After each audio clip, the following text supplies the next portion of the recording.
Ladies and gentlemen, the Radio Television News Directors Association and Foundation welcomes Mr. Edward R. Murrow.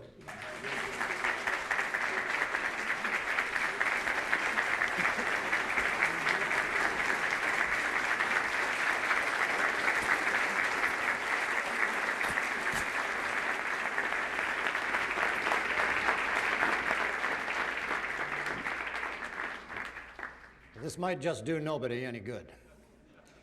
At the end of this discourse, a few people may accuse this reporter of fouling his own comfortable nest, and your organization may be accused of having given hospitality to heretical and even dangerous ideas. But the elaborate structure of networks, advertising agencies, and sponsors will not be shaken or altered. It is my desire, if not my duty, to try to talk to you journeymen with some candor about what is happening to radio and television. And if what I say is responsible, I alone am responsible for the saying of it. Our history will be what we make of it. And if there are any historians about 50 or 100 years from now, and there should be preserved the kinescopes of 1 week of all three networks, they will there find, recorded in black and white and in color, evidence of decadence, escapism, and insulation from the realities of the world in which we live. We are currently wealthy, fat, comfortable, and complacent.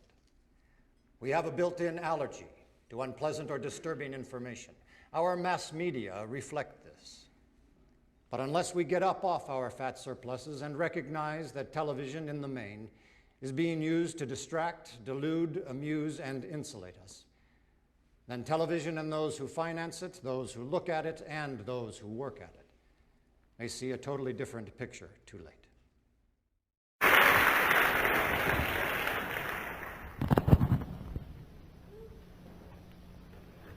All right. So I trust the mic is adjusted. You've been through that, been there, done that. Good. It's great to be back in New York on a spring evening. I can hardly restrain myself to pour into the matter at hand. However, before I do, I want to thank JP for that lengthy disclaimer and introduction. Now you know where he stands, and I think I know where I stand. The occasion for being here, if there needs to be an occasion, is that the Invisible Landscape is finally out in a new edition. It hasn't been available since 1975, and somebody said to me, you know, it's really good that the Invisible Landscape came out last because you actually sort of went downhill from there, which I sort of agree. I think it's the best piece. It's also the least compromising. It's not something you can shout about from 4 feet behind the footlights. It's more the brothers McKenna's collective stab at immortality. Anyway, it's available. I think it's a very interesting book. I hope you'll read it. It's the companion volume to True Hallucinations, which has been out in hardback for a year, but is now also out in paper. So much for the necessary self-promotion. Okay, this is called either Vertigo at History's Edge or End. I'm not sure which, because I hurried past the poster this morning when I wrote down the title. My notion with this lecture is to talk about, is there any reason why smart people should hope? In other words, can one combine intelligence with hope and not betray one or the other? Is the only reasonable position of intellectuals and people steeped in Western tradition and history one of total hand-wringing, head-scratching despair? This is the official position of the culture, as a matter of fact. Hope is very un-chic, or it was until recently. There is now, I think, a turning of the corner on this issue in the culture. First of all, simply because despair has been done very well by a number of people. The French got there first. Nobody is going to beat them at that game. And we've been at it since 1950.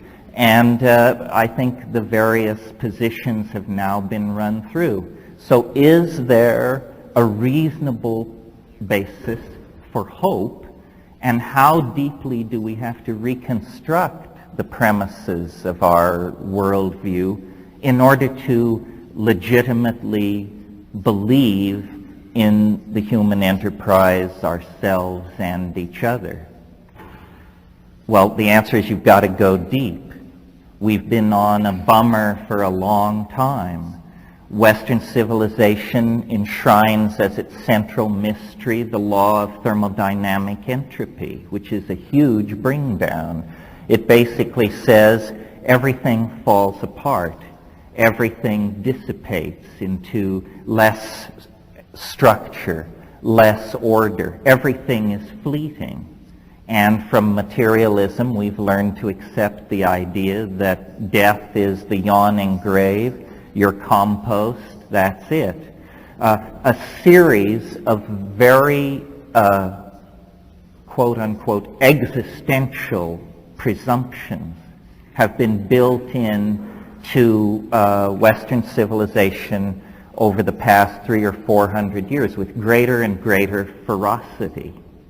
And this hopelessness is a concomitant to the rise of hierarchical managerial structures in Western society. In other words, a precondition for hierarchical management of society is a docile, confused, disheartened population, stabilized in an economic system that places a premium on low awareness, repetitious, uncreative lives. And this is the kind of situation in which many, many people, more and more people, find themselves. So because I have an innate intuition that the universe is a more positive enterprise than that, and because I think a fair examination of nature would support this anti-existential position, I sort of wanted to talk about this evening and show how some of the things in my shtick, which are most misunderstood and most misrepresented, are in fact in orbit around this attempt to empower optimism in a domain of believability. I mean, it's easy to be an optimist if you're a nitwit, but you know, to be an optimist and be cool, this is the challenge. It's not easy. I think that our worldview has overlooked two fundamental facts about the nature of reality. And the absence of these two fundamental facts in our models of how the universe works is what has given us such a downward trajectory into factionalism, existential despair, a broken connection to nature, and in some cases to each other. Two fundamental things were overlooked, and I want to discuss them and then show how the recovery of these things feeds in to a legitimate optimism. Okay, the first thing that science overlooked, and by science I mean the entire Western value package, the science, the politics, the religion, the aesthetics, because it is all derivative of Renaissance science and transformed classical values. What was overlooked was what I call the conservation of novelty. Now, what I mean by this is something very easy for you to convince yourself is happening. The conservation of novelty is simply that over time, the universe has become more complicated.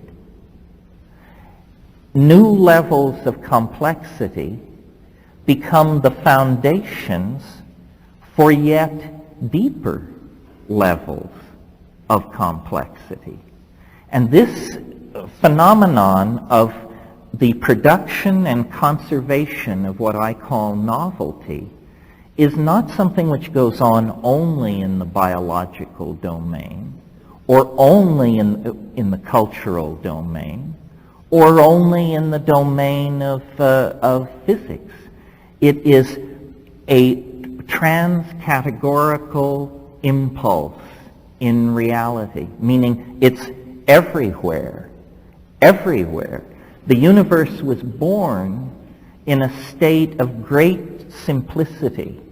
There were no atoms, there were no molecules, there were no stars, there was only a plasmic ocean of energy. The physics for describing this were very simple. As time passed, you could almost imagine complexity crystallizing out of a universe that cools. As it cools, new properties emerge. What David Bohm called emergent properties come out of the universal mix. Atomic systems form. This creates an entirely new domain of matter, different from the plasma that preceded it. As the universe cools, matter aggregates into stars. Stars cook out heavier elements, among them carbon.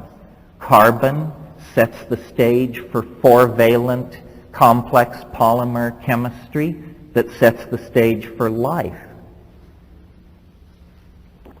Simple life sets the stage for complex life. Complex life sets the stage for multicellular advanced animals, land animals, so forth and so on. You see what the process is here. It's that each emergent property becomes a building block for a new set of phenomena. The concrescence of atomic systems allows the physical world. The generation of carbon chemistry allows the organic world. The complexification of advanced animals allows the conscious world of human culture and civilization. Now, interesting to note about this is it's fairly obvious. I don't think we have to beat each other over the head with it. It's pretty clear that it's true and that it's happening. Yet science has never joined us in this perception of the obvious. Science believes in evolution, but in biological systems, but defines it as a completely non-progressive process where random mutation meets natural selection, and out of this comes an ever differentiating set of forms. But an orthodox evolutionary biologist will be quick to tell you, you mustn't make the intellectual error of thinking of this as progress or advance or movement toward a goal. These are all teleological ideas that science expunged from its evolutionary theory. So biological process is not seen as progressive. And yet, what I'm saying to you this evening is that not only is biology progressive, but it emerges out of an antecedent progressive process, the evolution of physical matter and the physical universe of stars and so forth, and it anticipates a deeper advance into progressive integration in the form of culture. language, human beings, the creation of material culture, the elaboration of the arts and sciences, so forth and so on. Okay, that's, I think, fairly obvious. And yet science, by denying it, gives us no arrow of purpose in the felt world of human existence. When you go to the universities and you ask what is history, you will be told it's a trendlessly fluctuating process. Well, this is fascinating. If it's a trendlessly fluctuating process, it is the only process ever observed to behave in that fashion. Processes, by their very nature, have an innate predictability. So that's the first thing that I think science and the worldview derivative of it has overlooked, that from the very birth of the universe, there was a progressive advance into complexity that built on previously achieved levels and adumbrated those levels, brought them to still a deeper expression of novelty and complexification, until we arrive at this moment in this city. And I submit to you, this is the most complex moment in the most complex place in the universe to date, because we have the physical world, the natural world, your basic human world, your basic post-industrial human world, the world of electronic human integration, the world of post-modernity. We are the inheritors of all the complexity that preceded us. Okay, so then that brings me to the second point, empowering optimism of a fairly radical sort. And again, I appeal to your observational intelligence. Nothing is going to be asserted that runs counter to intuition, but what is asserted runs counter to the description of reality that we're getting from science. The second point relates to the first. It is this: not only has novelty conserved itself and built on what has been achieved in the past to move toward the future, but, and of the 2 points, this is the more important, each stage of advancement into novelty, into complexity, into concrescence, has proceeded more quickly than the phase which preceded it. The universe is in a state of asymptotic acceleration of some sort. And this has been completely ignored, not ignored, denied by science. I mean, science says that everything interesting happened at the beginning of the birth of the universe. In a few very short eras, a number of physical states came and went. A number of sets of physical laws superseded each other. But after a few minutes, the universe settled in to a steady cooling along the lines which we see around us. And then science says that at some unimaginably distant point in the future, the stars will burn out, entropic heat death will set in, all structure will dissipate, and the whole thing will sort of evaporate away like an Alka-Seltzer tablet.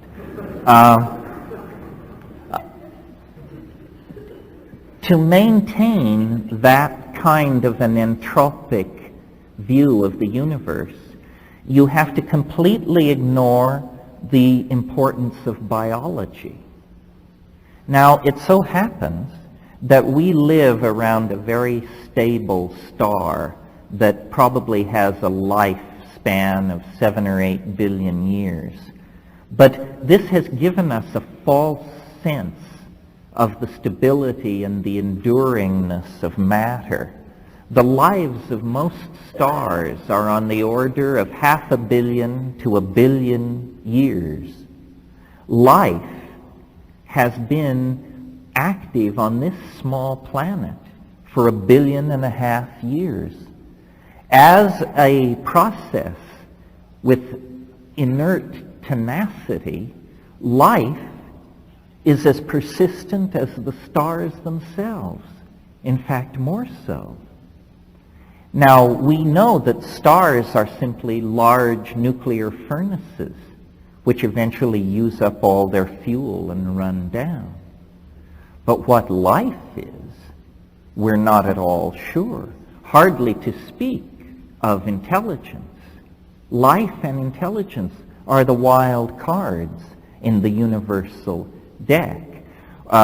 We now aspire to a planetary civilization, to the electronic storage of information for eons, and we have only been at this global cultural game for about 50 years.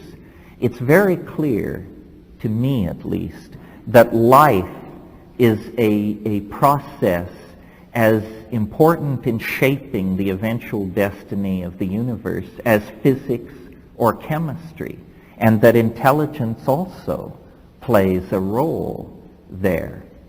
Well, if you have a universe that is building on achieved novelty and building faster and faster, then you have a universe which is consuming its share of time, if you will. A universe which is building toward its conclusive denouement much faster than the entities, the beings embedded in it might suppose.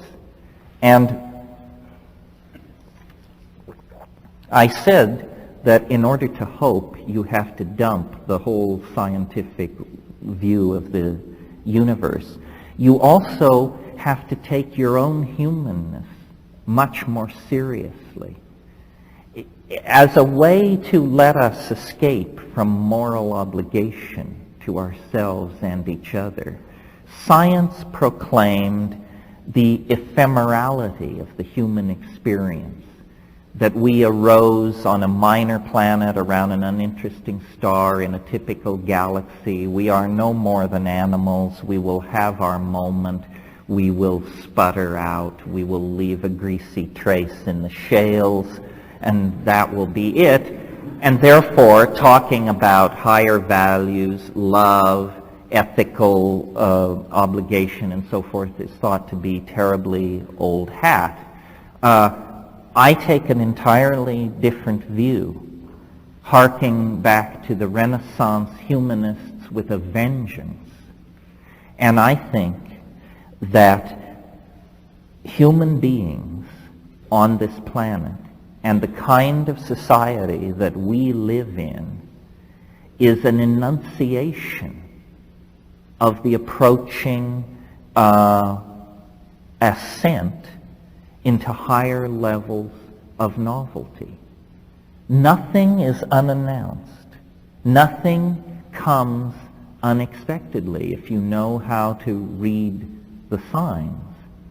And for a very, very long time, the human species has been knitting itself together, claiming technologies which allow the manipulation of energy, letting its population run uncontrolled to force an ever-expanding cultural and technological frontier.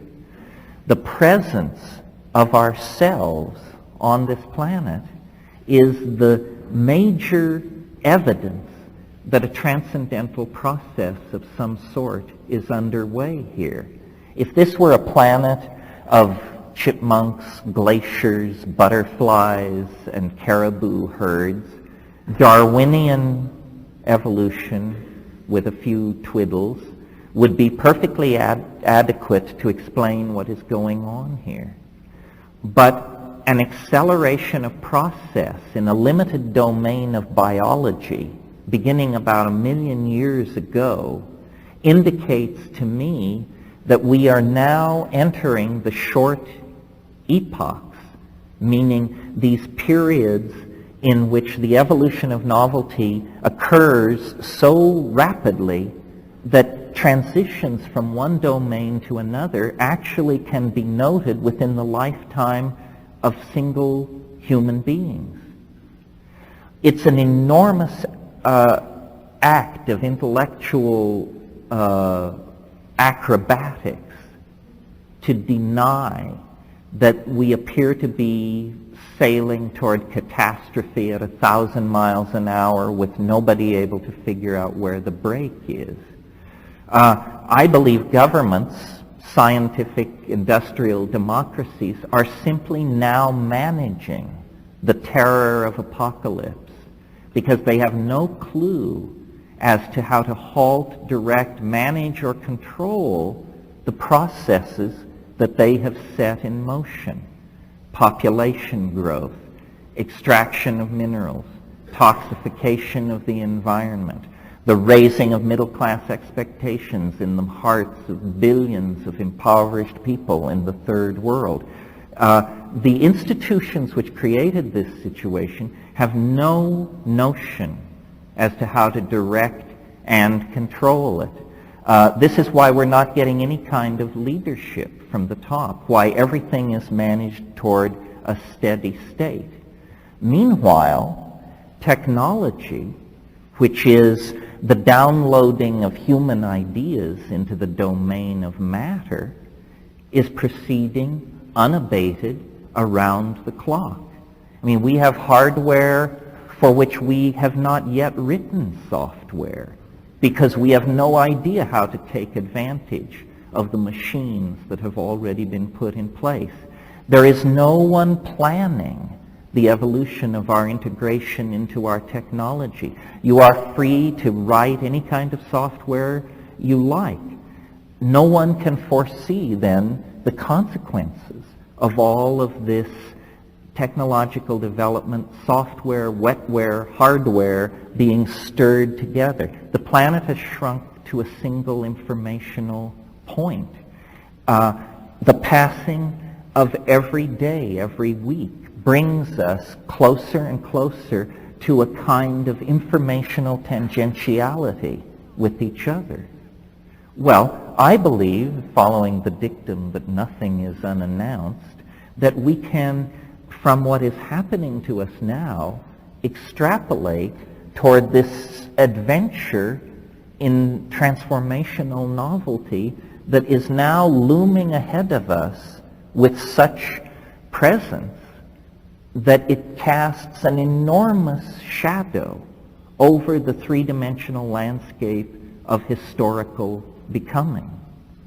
And we as moderns are very conflicted about this because the only vocabulary we have to deal with something like this is the vocabulary of discredited religions.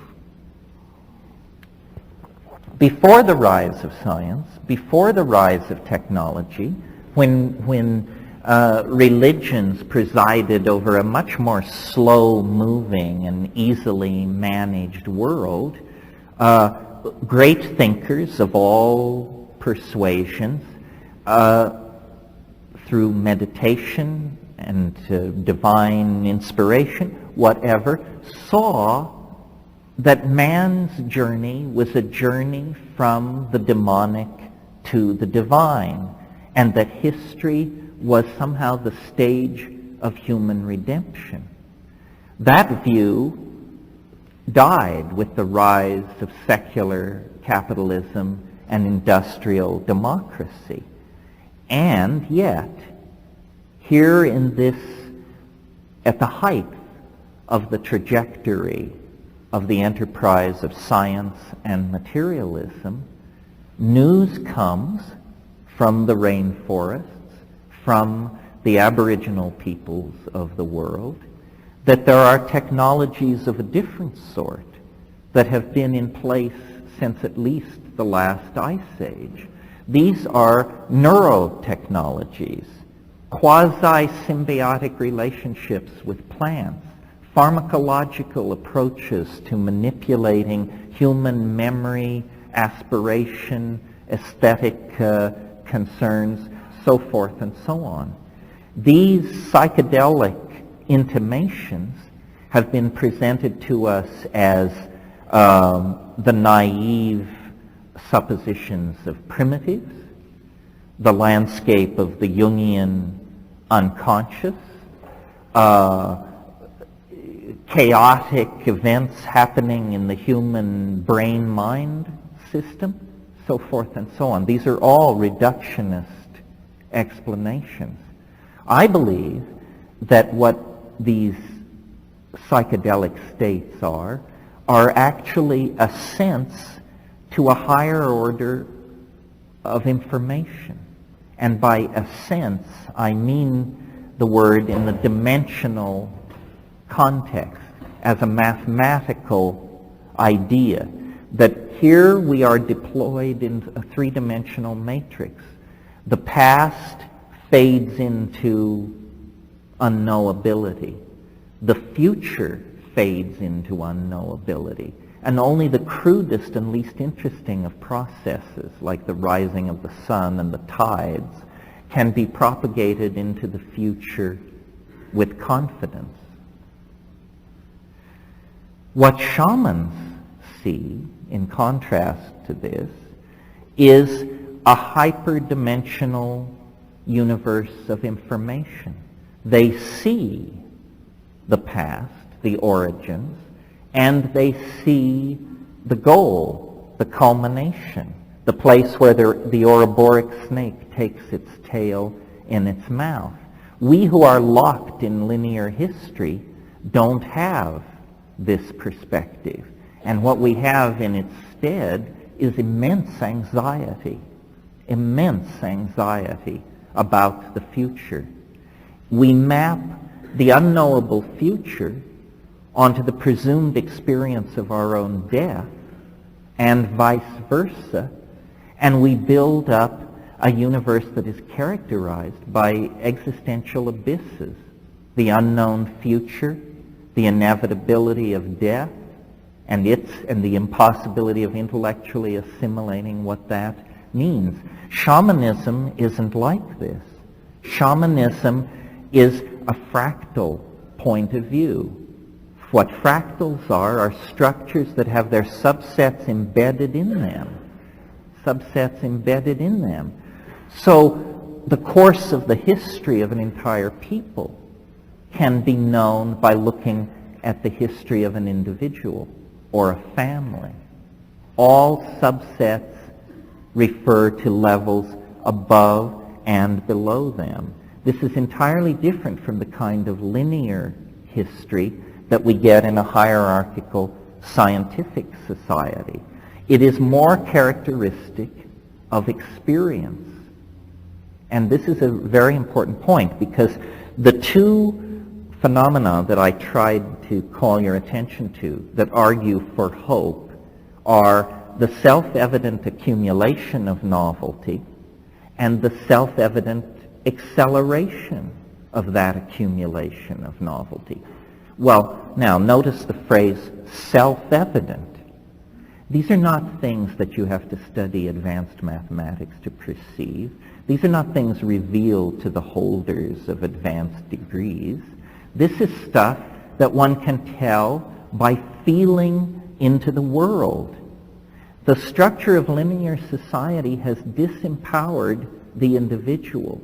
We have bought the Hobbesian notion that we are social atoms in a vaster machine than ourselves with a greater purpose than we can know. This is actually hogwash. As you move away from the human individual, the consciousness about what is happening becomes more and more low-grade and amoeba-like. You have the consciousness of the Giuliani administration, the consciousness of the American government. You see, as you widen the Venn, it becomes more and more primitive, more and more simply a matter of stimulus and response. But you, the supposed irrelevant atom at the center of this process, make very subtle judgments. take in information of all sorts, compare, contrast, weigh, understand, seek evidence. This is the subtlest thinking that's going on. But we don't reclaim our own minds. We look for institutional guidance, and yet it was institutions that guided us to this moment. So the character then of this next advance into novelty is, from my point of view, now easily discerned. It is boundary dissolution. This is what is happening. This is why great wealth and great poverty must come to terms with each other. It's why the first world and the third world must come to terms with each other. It's why gays and straights must come to terms with each other. Boundary dissolution is what is happening. And this has been going on for a long time, but it affected our peripheral technologies first, almost without us noticing it. We've gone from a world where information moved at the speed of a horse's gallop to a world where all information is cotangent. Space is only an illusion of the plebes. Everyone else, with their computer networks and their connections, knows that the world has become a kind of virtual point. And yet still we maintain the most toxic of all the fictions to come out of the dominator experience, the fiction of the individual ego. This maintenance of the fiction of ego is what is exacerbating a smooth transition into a new world order, because people have one foot in the dematerialized, collectivist, virtual, feeling-toned, experience-based future, but they also have one foot in the in the consumer fetish, objectified, constipated, linear, acquisitive, class-conscious, sex-conscious, race-conscious past. And each one of us is a union of these opposites. Each one of us is trying to make some kind of a alloy of our hideously dysfunctional cultural past and the incredibly compelling yet frightening, dimensionless, boundaryless, polymorphic, polyamorous future. And to my mind then, the role that psychedelics play in all this is critical, because they are catalysts for change. If you are not moving as fast as the general wave of novelty, psychedelics will bring you up to speed. Society will go from being utterly incomprehensible and horrifying to simply being horrifying. If you are up to speed, and you with the cultural wave, and you then avail yourself of psychedelics, you become a force for spreading calm, spreading understanding. Because make no mistake about it, as we close distance with the transcendental object at the end of time, there is going to be a lot of vibration accumulate on the superstructures of the social airfoil.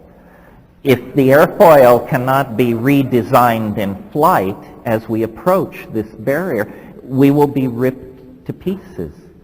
This is, H.G. Wells said in 1905, history is a race between education and catastrophe. And it is going to be a photo finish.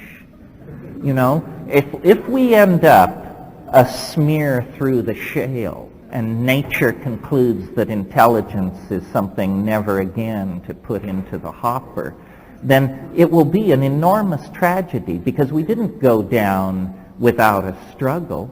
We have the technologies, the ideology, the compassion for each other, and caring world. We are not a lost cause yet, but we may end up a lost cause. And people then say, well, what should be done? You know, the Tolstoyan question, what then should be done? Well, I came up through the whole Berkeley thing in the 60s and all that, and I'm very wary of hortatory political prescriptions for what should be done. I mean, we saw that the best impulses in Marxism turn into the most horrifyingly regimented and totalitarian societies. Goodwill is not enough. So what is to be done? I think the answer to this is not only nothing, but considerably less than nothing. And what I mean by that is that the real solutions to our problems lie in a series of negatives. Do not believe. Ideology has poisoned this planet. Ideology is bankrupt. It's a skin game. It's a shell game. It's only for Marx and Marx. It is beneath your dignity as a body to get mixed up in ideology. I mean, after all, where is it writ large that talking monkeys should understand the nature of being anyway? So belief is an incredible cop-out on intellectual truth-seeking, because belief precludes believing in its opposite. And so this is a self-limitation. You've become your own cop. And the ideologies of the 20th century are so shoddy and hobbled together or toxic to human values, they're not worth believing in anyway. So deconditioning ourselves from belief. Some people call it cynicism. I call it good sense. I'm not a cynical person, but I know shit from Shinola, and I don't expect people who don't to get a lot of respect from the rest of us. I mean, what does it mean if you're an optimist, and that means you can't proclaim the difference between boot polish and excreta? It's ridiculous. Okay, don't believe. The next thing which comes out of that, and is an even stronger prohibition, don't follow. Following is a tasteless position to find yourself in. Pets follow, vice presidents follow, and bad acts follow. So, you know, why follow? All of these gurus, geishas, roshis, and rishis are simply flim-flam artists. They've had thousands of years to get these cons together and run them on you. Believe me, I know. I'm a recovering Catholic. You have to fight your way free of belief, and then do not follow. Do not follow. It's an obsolete, tasteless thing, and there's no human dignity in it whatsoever. Then a harder one, a more radical one, the one that might get me shot. Do not, in some profoundly metaphysical sense, consume. Do not consume. For obvious reasons, and then not so obvious reasons. The obvious reasons are that the fetish for objects made of matter is wrecking the planet. If everybody on Earth had what the people in the front row here have, there wouldn't be enough metal, glass, plastic, and petroleum in the planet to provide that kind of lifestyle to the billions of people who now aspire it. None of this stuff brings happiness anyway. I recently had the experience of having my 75 Ford Granada blow up on me in the middle of the night. And so I had to buy a new car. So I went down a year and up a brand, and I got a 74 BMW. and it cost me $2,000. And I guarantee you, once you have the little thing on the steering wheel, the quaternity sign, you don't need the $90,000 model. What we should all do is buy antiques. Don't consume anything which hasn't already been made. It's a lot of shit that's been made. It's all over the place. I see it in Manhattan going for a bundle. What we need to do, you see, is retool our values so that what is new is odious, tasteless, déclassé, embarrassing, and not to be found in the better home. The older things are, the better they are. Here's a 50-year-old chair, fine. Here's a 500-year-old chair, how much better? We need to cease to consume, and I'm somewhat facetious in suggesting that we all become aficionados of Chippendale furniture and that sort of thing. That isn't the plan either. But the endless fetishism for consumer objects is wrecking the planet. And then finally, well no, not finally, there's one after this, but another negative, and this is a slightly more difficult to follow, requires a little cogitation. It's insidious. We shouldn't watch. We shouldn't watch. Watching is some kind of voyeuristic, sadomasochistic peculiarity that we are permitting ourselves because we think there are too many of us to do. But I don't think this is true. I think watching is an incredibly disempowering thing.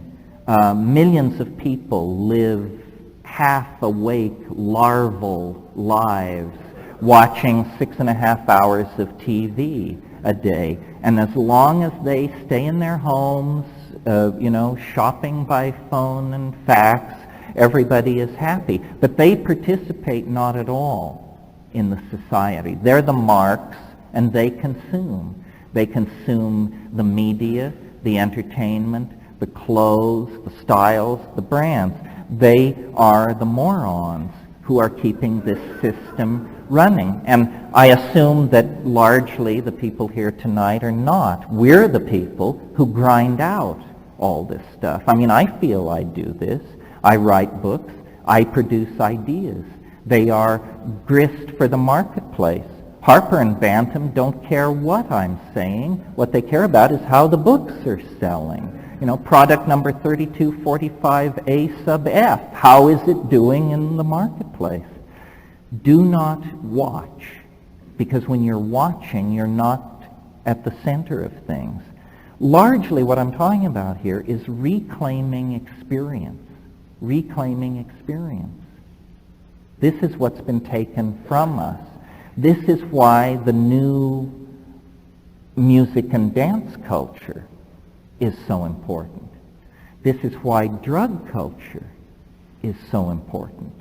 This is why the celebration of sexual minorities is so important. This is all about coming to grips with who you really are and how you really feel, and then experiencing it.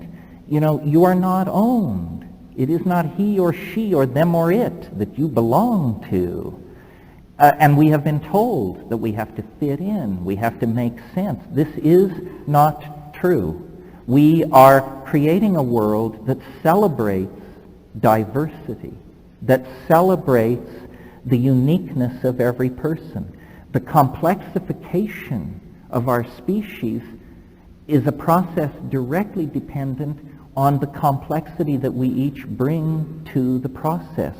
The diversity that is spreading through society is a concomitant to the boundary dissolution.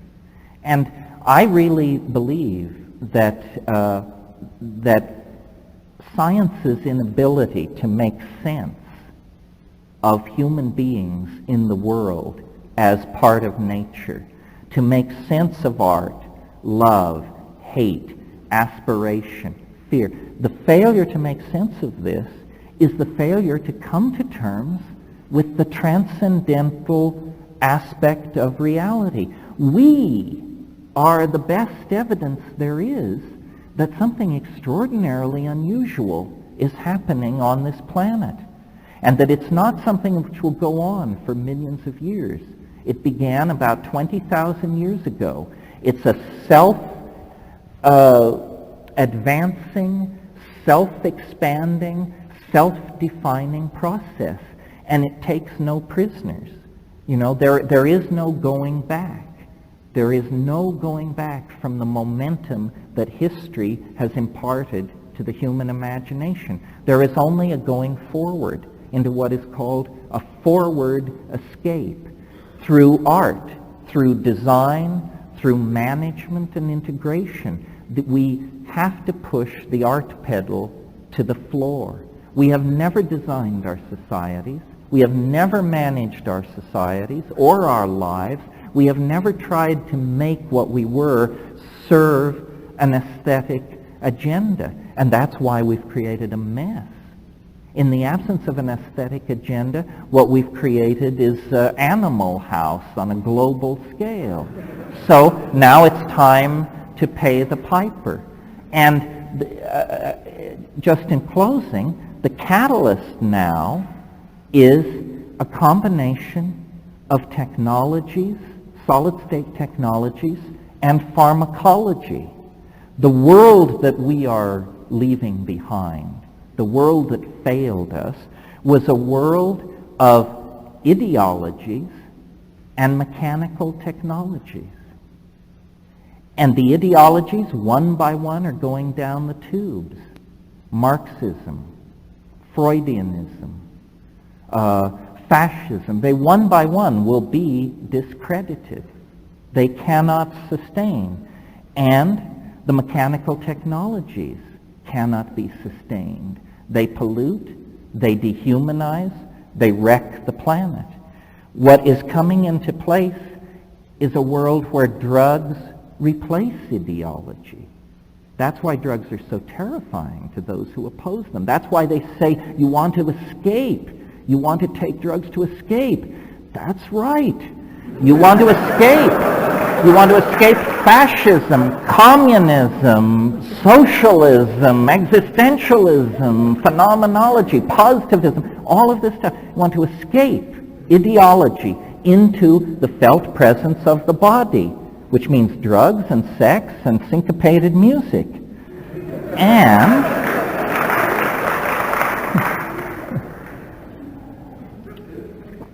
And parallel to this development and happening in different sectors of society is the hardwiring of our imaginations. The building of databases that we can access instantaneously that make the human past co-present with the now. The boundary dissolution that I'm talking about includes the division between past, present, and future. This is what it means to end Newtonian time. It means that the past, the present, and the future become a coextensive domain where everyone then awakens to the fact, which was always there to be observed, that there is not simply one past. There is nothing called the past. I have a past, you have a past. It's not the same past. Consequently, the futures we are going to are different. We create our own realities as a species and as an individual. And so what we are passing through here in the now, in this lecture, in the 20th century, is a moment of community. A gam, as Melville would say. A gam is where two sailing ships, two whaling ships meet at sea. That's what we have here. A gam, a moment of dialogue. And then we will each go back to our own private Idahos. But the thing to take back to those private Idahos is the awareness that human history secures the central importance of human beings. We are part of a universal adventure. What happens to us decrees the fate of a vast set of universal processes and circumstances. We are not ephemeral, irrelevant to each other or to the greater whole. This is the truth of psychedelics that Aboriginal societies have always known, and it's the truth that we had to sacrifice in order to make the prodigal journey into matter. But the prodigal journey into matter has now been concluded. We've found the top quark, we've shut down the super collider. Now we need to go back to the problems of the human soul. And there isn't much time, but the tools that have been put into our hands are the most powerful tools there have ever been. The Gaian connection into the vegetable mind of the planet that we are trying to mirror and hardwire on a human scale. Nature is full of interest and affection for humanity. It's up to us to discover that humanity in ourselves, because we have gone so sour along the rational path, and connect it up with the rest of nature. This is a process which is happening, but it's a birth.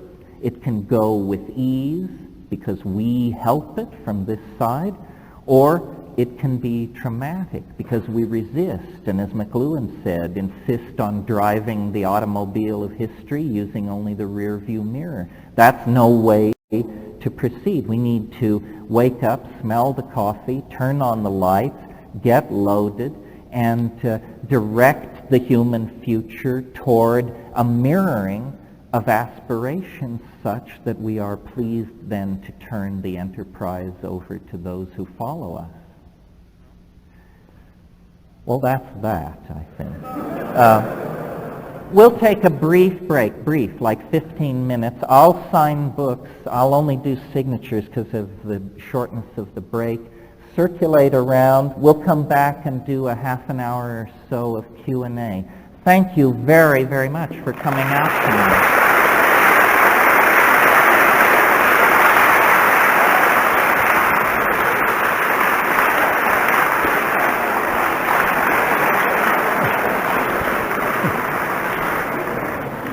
Nice to see you. Please Ideas like that states spontaneously perturb themselves to higher states of order, that order within a system is conserved, so forth and so on. Yes, fractal mathematics is an intellectual revolution, the magnitude of which has not yet been fully appreciated, I think. It's a very, very big deal. It's just that so much is happening in our world that it's very hard for us to know what are the real epical turning points and what is just flim-flam and hypola. But the power of fractal mathematics has carried the human mind to a whole new level. Mathematics was not thought to be a natural science by its practitioners until very recently. It was thought to be an abstract undertaking. But it turns out its most abstract constructions have a curious congruency over population growth, the organization of species in a rainforest, so forth and so on. Yes, there is, the cultural change that is coming is not superficial. It's not simply about club dance styles, fashion, sexual mores. It's about all that. But when it's all over, the mathematics will be different, the physics will be different, everything will be different. This is a major shift in cultural values. You had a question. Do you still want to do it? Oh, number 5. I don't think I really gave it its worth. Basically, number 5 is do not multiply. Replace yourself, but do not multiply. Go forth and multiply. No, go forth and lightly subtract is a better way to do it. I have taught, I don't want to get into it tonight, but I've talked at other times about how if every woman would have just one child, the population of the earth would fall by half in 40 years, and how the women in the high-tech industrial democracies are the most likely to get this message because they're educated, global, concerned citizens. And it is their children who are destroying the resource base of the world, because a child born to a woman on the Upper East Side or Berkeley consumes between 800 and 1,000 times more resources than a child born to a woman in Bangladesh. And, you know, when I talked earlier, I referred to managing and designing societies. One of the things I think we need to talk about that has not yet come out of the sexual redefinition debate is, I think that this whole thing about how do we feminize society and women are not getting their fair shake, and what do we do about white male dominators and all that, and how do we make men more like women and so forth and so on. This is all somewhat cockamamie in terms of the idea that we need to feminize men. We don't need to feminize men, we need to feminize society. And the obvious way to do that is return to Paleolithic sexual ratios, which were probably about 70-30 women to men rather than 50-50. The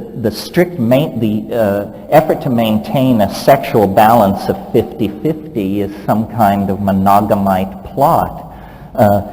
And it maintains male dominance and a generally masculine character to the enterprise of civilization. But if women were 70% of the population, that would quite naturally correct itself. Over here. In light of your insight into despair has been done, what's your take on the suicide of Kurt Cobain? Well, if your strategy, I've thought of this strategy too, of course, I think any artist does. What do I think of Kurt Cobain's suicide? What is the question? What do I think of Kurt Cobain's suicide? And the answer is, as a strategy for advancing your career, I think you should wait till you're a little bit deeper into your career.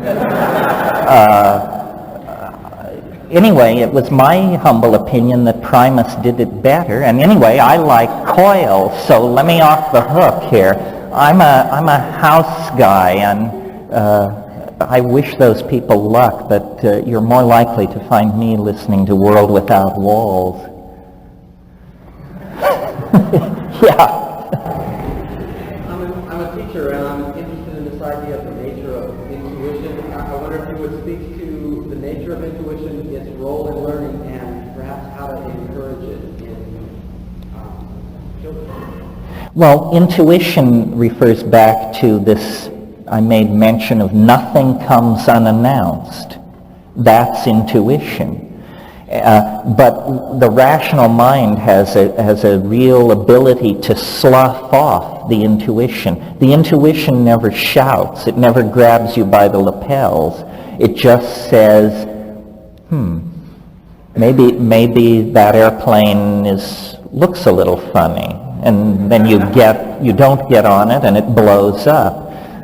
So intuition is basically a function of listening.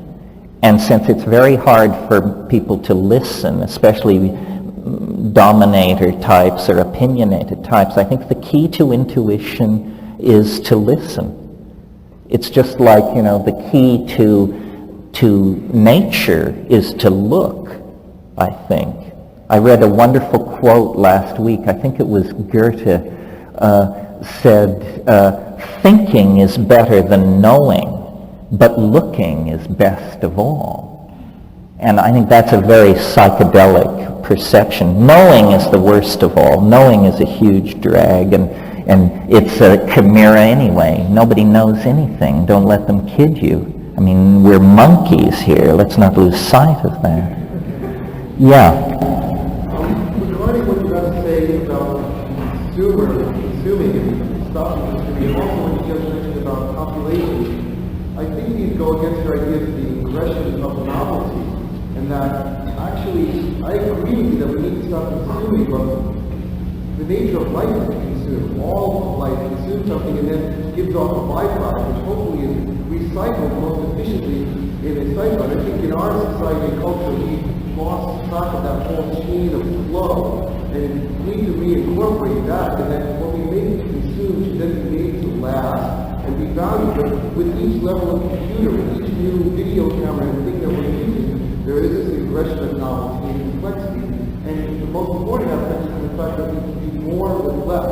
So before we said that everyone in the world would have what everyone at the front row would have today, yes, we could do it, but since we are being able to do more with less, we can come to the point where the earth, all the physical resources can support all humans, not just the 5 billion today. And he said to stop reproducing, but I also think that there's something to say about the population that if we continue to grow like we are growing, that we might reach a certain point of bifurcation where an unprecedented something will arise out of 10 billion humans, let's say, just as in other chaotic systems, which when they get pushed to a certain point, all of a sudden, like a plasma, which is chaotic, if you keep putting more energy into it, it'll all of a sudden form this beautiful toroid shape, which is unprecedented by... Well,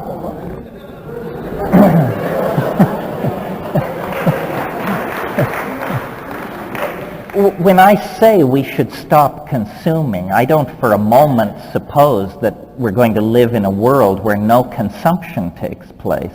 I mean, or we're going to live in a world where population growth is instantly halted. There's more than one way to force novelty out of a system, and simply repetitiously breeding, that's a habitual activity. And it does force a certain kind of novelty, but it's a novelty born of desperation. My notion is that you get much more novelty out of a system if every person is valued, if every person has leisure time and opportunity for education and this sort of thing. The ingression into novelty doesn't necessarily mean an endless expansion of an inventory of available tchotchkes. It means a vertical integration of all of these possibilities. So I think we are going to elaborate more technologies, more connections. There are going to be all kinds of unusual configurations generated, but to simply suppose that we have to continue in the direction we've been going, I think is a mistake.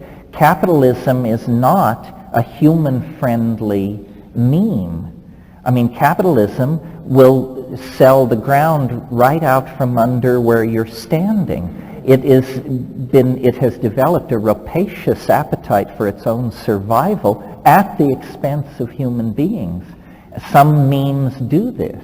I mean, fascism was a meme so virulent to the human agenda that major outbreaks of it, the whole planet halted what it was doing and stomped it out. And now we have residual outbreaks here and there. In terms of the ingression into novelty, it isn't a matter of human decision. It's happening around the clock. It's unstoppable. The cultural experience is becoming more and more psychedelic as it becomes more and more translinear and post-Newtonian. Literally, society is entering into a kind of hyperspace, or cyberspace, some people call it. I think of cyberspace as the literalization of hyperspace. One is the Platonic goal, the other is the human artifact that seeks to realize that goal. But definitely the cascade of novelty has now reached such an intensity that you have to be very lumpen indeed, I think, not to see it happening, especially if you live in a town like this one, for crying out loud. And this is the concrescence of the concrescence here. One more, and then we'll call it quits here on the aisle. Yes, have you looked at Plato's last book, Laws of Media and Design? His last book? Yeah. Well, yeah, he died a few years ago. I'm not familiar with that book. I'm familiar with the major works, Understanding Media, Gutenberg, Galaxy. What is your question? I was curious about what you thought of the tetrad that he developed in that book, but you haven't read it. No, I haven't read it, so I can't comment.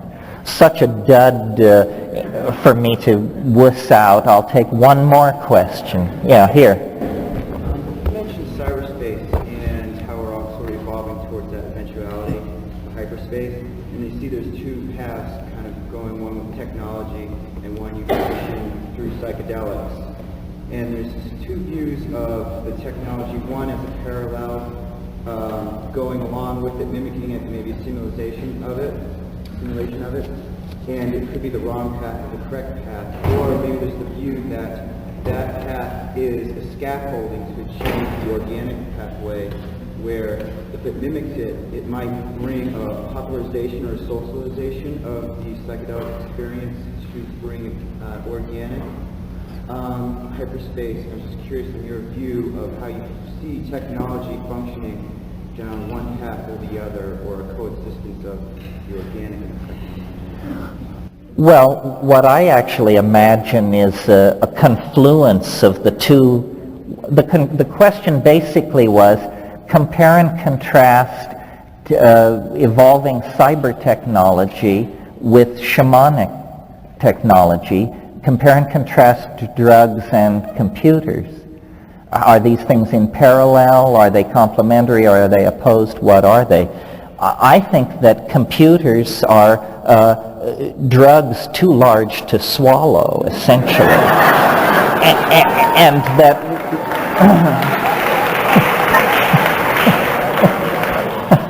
and that what we will see in the future is computers much more like drugs and drugs much more like computers. We are going to see drugs that are information-based drugs. So if you want to study Hegel, you will take Hegeline. We're going to see drugs which are self-limiting in their effects. I mean, imagine, for instance, a form of heroin that it works 10 times and then it never works again for you in your life. This is possible. There are drugs which will, I think this is an interesting frontier, drugs which only work for a while. So there's no possibility of distorted or addictive lifestyles because it works for 3 months and then it stops working, and nobody spends money on something that doesn't work. We're going to see the whole serotonin pathway redesigned through the trans Prozac drugs. We're going to see psychedelic states simulated in virtual reality. We're going to see the breakdown of three-dimensional space versus the machine space. And all of these things are essentially psychedelic effects. It's only this Newtonian emphasis on product and ego and body locus that makes us see the drugs as somehow locked in the molecules. The entire experience of human history is a psychedelic experience. And we're now in that place deep in the second hour where it all comes together. The integration of some kind of unity out of the multiplicity of phenomena is now in reach. We are literally hardwiring the human unconscious. The human unconscious is ceasing to exist. It's becoming a smaller and smaller domain as it is transferred over into the hardwiring of the cultural database. We cannot become the species we want to be with an unconscious mind. That's an artifact of the monkey phase that has no place in a global civilization. And the making conscious of the unconscious is the combined task of cybernetics and pharmacology. And I trust that everything is on track and moving forward. It seems to me the adventure is underway. I don't see myself as predicting something that will happen. I've become a narrator of a phenomenon in progress, if you understand what to look for. Granted, it will become more intense in subsequent episodes, but all the pieces are now in play. The challenge of postmodernity, the challenge of the psychedelic, millenarian, eschatonic world is the challenge of our own daily lives and relationships. It is here. It is here. All right, and I'm out of here. So. Because a report on Senator McCarthy is by definition controversial, we want to say exactly what we mean to say and request your permission to read from a script whatever remarks Murrow and Friendly may make. If the senator feels that we have done violence to his words or pictures and desires, so to speak, to answer himself, an opportunity will be afforded him on this program. Our working thesis tonight is this quotation: "If this fight against communism has made a fight between America's two great political parties, the American people know that one of these parties will be destroyed, and the Republic cannot endure very long as a one-party system." We applaud that statement, and we think Senator McCarthy ought to. He said it 17 months ago in Milwaukee. The American people realize that this cannot be made a fight between America's two great political parties.